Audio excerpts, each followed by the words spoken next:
Shine परिवार के आप सभी कस्टमर, सभी एसोसिएट, आप सभी को Rashid Naseem, chairman shine group का प्यार भरा नमस्कार।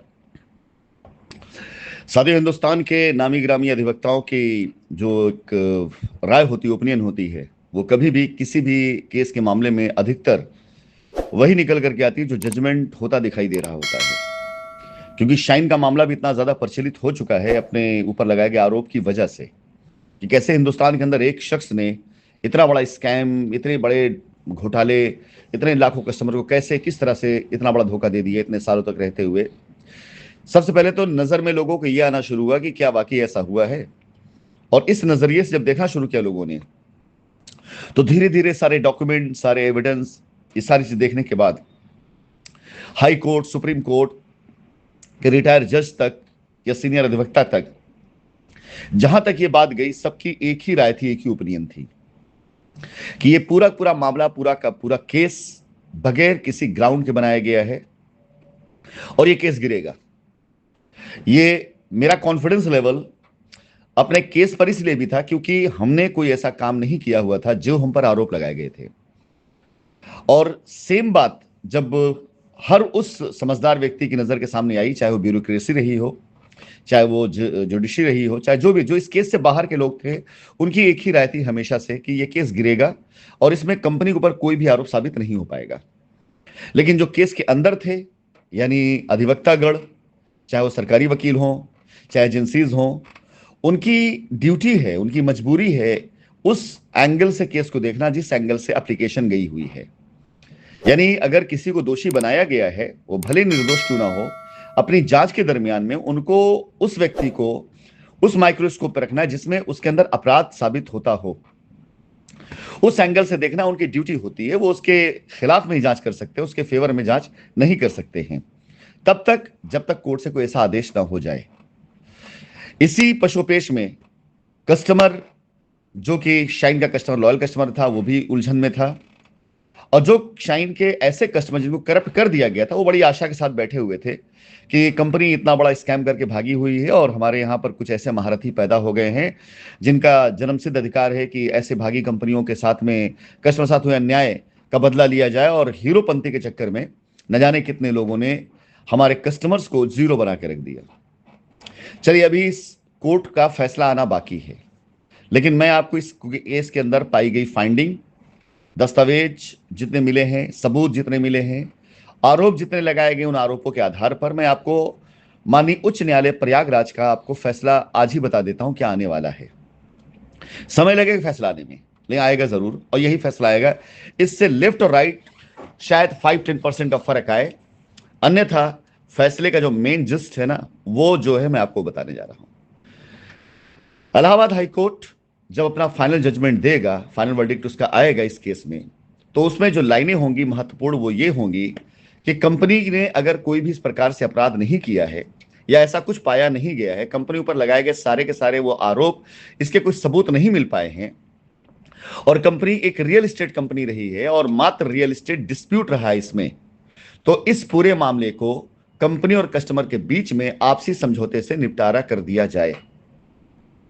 अगर कस्टमर कंपनी के साथ संतुष्ट है, कस्टमर कंपनी के साथ जाना चाहता है और कंपनी भी अपने आधार पर उनकी हर एक जिम्मेदारी को उठाने के लिए सक्षम है, तो कंपनी और कस्टमर के बीच में आपसी समझौते को बढ़ावा दिया जाए। बाकी जो कस्टमर लीगल में गए हुए हैं, जिन कस्टमर के साथ में ऐसा लगा कि उनके साथ अन्याय हुआ है, इनकी संपूर्ण गहन जांच करके कि ऐसे आरोपों के पीछे की वजह क्या थी या ऐसे आरोप किस प्रकार, किस लिए लगाए गए थे, इसके पीछे की वास्तविकता क्या थी, इसकी संपूर्ण जांच करके इसके ऊपर उचित कार्रवाई की जाए। आपको आने वाले वक्त में माननीय उच्च न्यायालय इलाहाबाद प्रयागराज, जहां जाकर फाइनल वर्डिक्ट इस केस का आना है जो ईडी की कोर्ट में गई है। आप में से बहुत से लोग अभी इस पूरे के पूरे मुकदमे का पूरा वो नहीं जान रहे हैं, कहां कहां यह मुकदमा है। तो ईओडब्ल्यू में दर्ज हुआ मुकदमा, ईडी द्वारा की गई जांच, इन दोनों के आधार पर माननीय उच्च न्यायालय से जो जजमेंट आने वाला है, यही जजमेंट आने वाला है। और इसके अंदर अगर कुछ चीजें ऐड ऑन होंगी, बढ़ेंगी, तो एफआईआर वालों के लिए ट्रायल को स्पीड करने का आदेश आएगा कि जितने भी मुकदमे अब तक पेंडिंग हैं या जितने भी इस तरह के केस अभी तक पेंडिंग हैं, उन पर तेजी से ट्रायल करा करके उनके जजमेंट, उनके फैसले सामने लाए जाएं, वास्तविकता क्या सामने लाया जाए। लेकिन अंततः अंततः आखिर में इस पूरे मुकदमे का जो निकल के लब्बो लुआब आएगा, वो आएगा कंपनी ही पैसा देगी, कंपनी ही जमीन देगी, कंपनी ही जमीन दे सकती, कंपनी ही पैसा दे सकती है। किसी प्रकार से एजेंसी या कोर्ट कचहरी इसके अंदर इन्वॉल्व नहीं हो सकती है, क्योंकि बहुत से मैटर हैं। जमीनों खरीदारी का मामला है, कब्जे का मामला है, एडवांस का मामला है। ये सारी चीजें सिर्फ और सिर्फ कंपनी निर्धारित कर पाएगी कि हमारा पैसा कहां कहां पड़ा हुआ है, कौन सी जमीन किसकी है, किस जमीन का कौन मालिक है। कोई एक जमीन किसी के नाम पर लिखी गई है, पता चला उसी जमीन को आपने बेच करके किसी और को पैसा दे दिया, कल हम उसको क्या देंगे? फिर से एक नया केस, फिर से एक नया विवाद होगा और थ्रू कोर्ट होगा।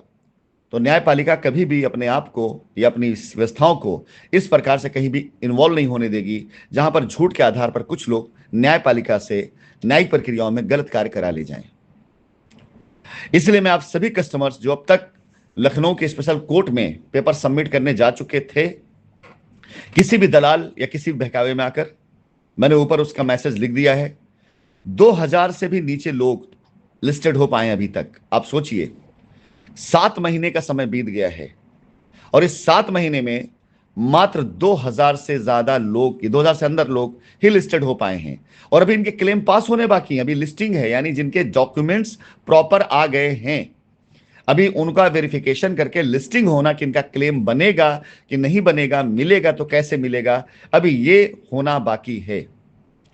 आप सोचिए कि जहां 2 लाख कस्टमर की लिस्ट आने की संभावना थी, वहां मात्र 2000 के आसपास कस्टमर पहुंच रहे हैं। जहां पर 68,000 करोड़ रुपए का मामला आना था, वहां पर देनदारी के तौर पर कि पैसा देना है, 68 करोड़ का भी नहीं आ रहा मामला। रही बात जो केस का लोड दिखाई दे रहा है बड़ा, 2000 लोगों का, 1000 से ज्यादा लोग तो इसके अंदर रजिस्ट्री वाले हैं जिनका पोजीशन होना बाकी है, जिन्हें पोजीशन मिल चुका है। 500 लोग वो हैं जिनकी रजिस्ट्रियां होना बाकी है, जिन्होंने पैसा दे दिया, आधा अधूरा पैसा है, जिनका पोजीशन होना बाकी है, जिनकी रजिस्ट्री होना बाकी है। बचे 500 लोगों में तकरीबन 250 लोग तो वो हैं जो डिफॉल्टर हैं।